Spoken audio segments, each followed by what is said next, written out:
merchant. In the city of Varanasi, a young man was once on the lookout for a job. It so happened that the royal treasurer, accompanied by a friend, passed by. The king values your work. The treasurer is overflowing with riches. What is the secret of your success? The treasurer said, initiative and enterprise. And he explained as, I will explain what I mean. Did you see that dead mouse? He showed a dead mouse. The other friend of treasurer said, yes, but. Then treasurer said, even if he has no money, a young man with initiative could just pick up that mouse and start a business. A dead mouse as a capital, ha ha ha, said his friend.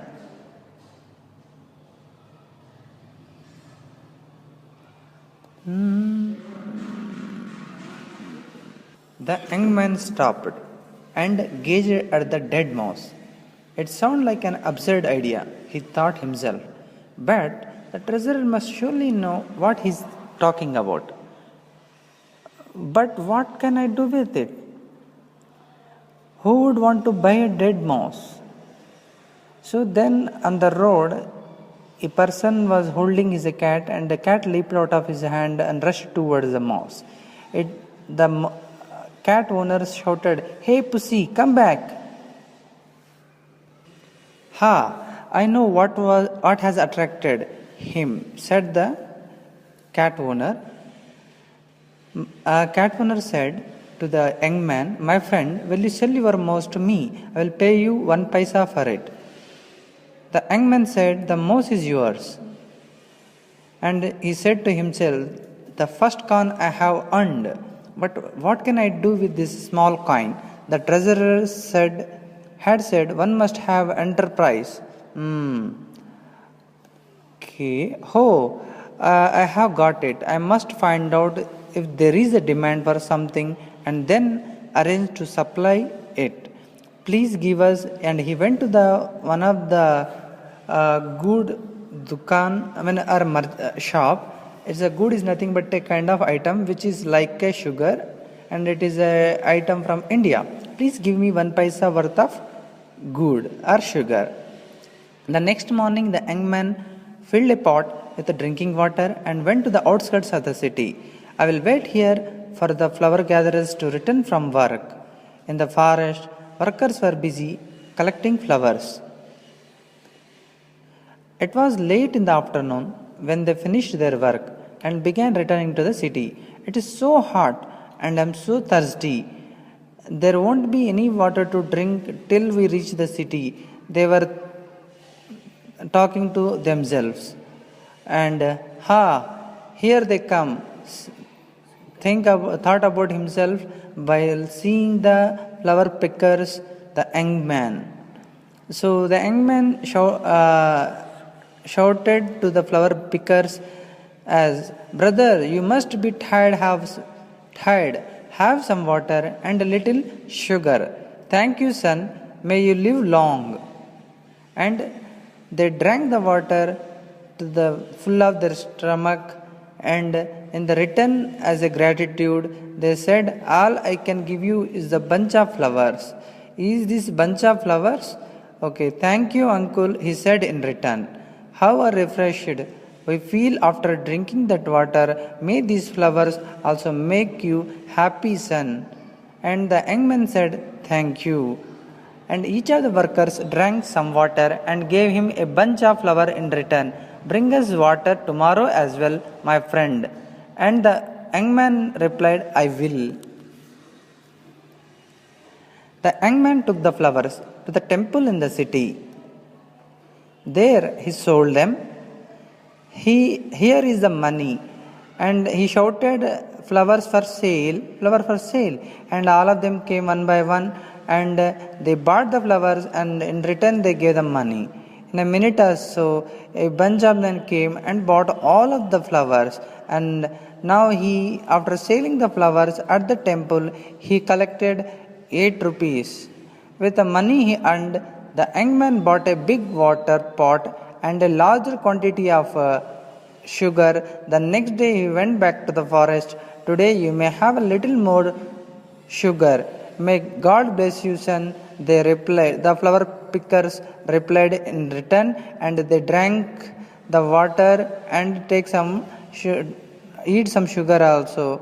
And later he went even further away to the fields where the grass cutters were working. And he shouted, "Is anybody thirsty?" And the grass cutters replied, saying, "You won't find anyone here who is not thirsty. Give me some water, son." And brother, are you kind? You are kind to us. What can we do for you in return? Said the grass cutters. And the young man said, "Nothing at present." And the grass cutter said, "But don't hesitate to ask us when you need our help." A month passed by. One evening, the young man was returning home when a storm broke out. Everywhere the wind blew down leaves and dry branches. And the young man thought to himself, if there is a money in a dead mouse, there would be money in the leaves and branches too. The next morning he went to the palace garden and spoke to the gardener. "You look worried, uncle. Can I help you?" "How can you?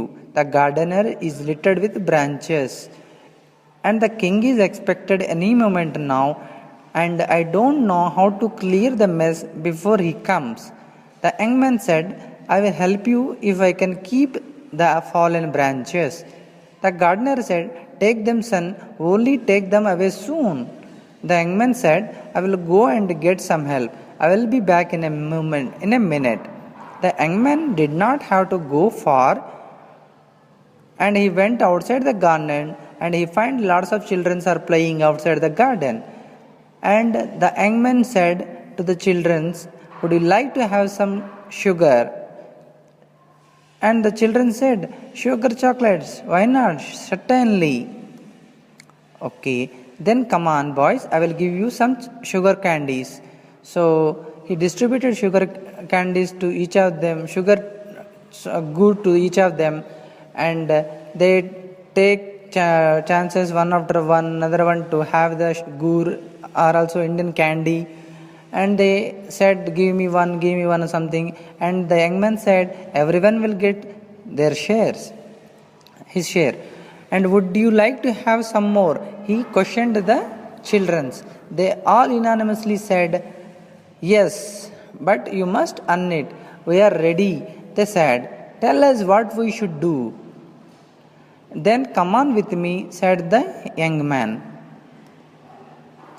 "You must collect all the fallen branches and heap them outside the garden."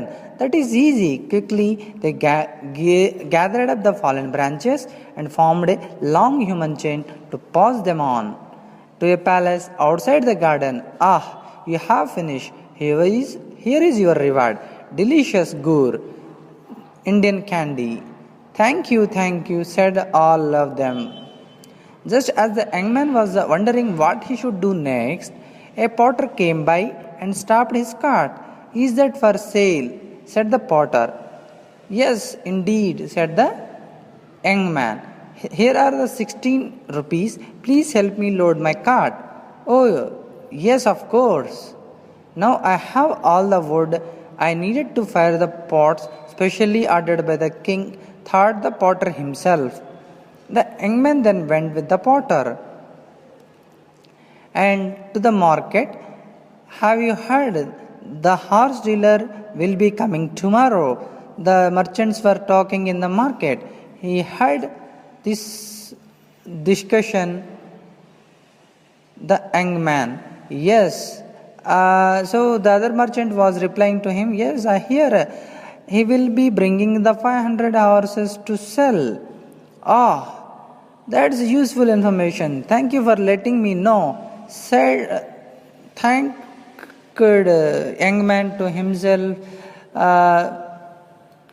in the merchants who were discussing in his mind, in his heart. Hurriedly he went to the grass cutters. "Friend, I seek a favor of you.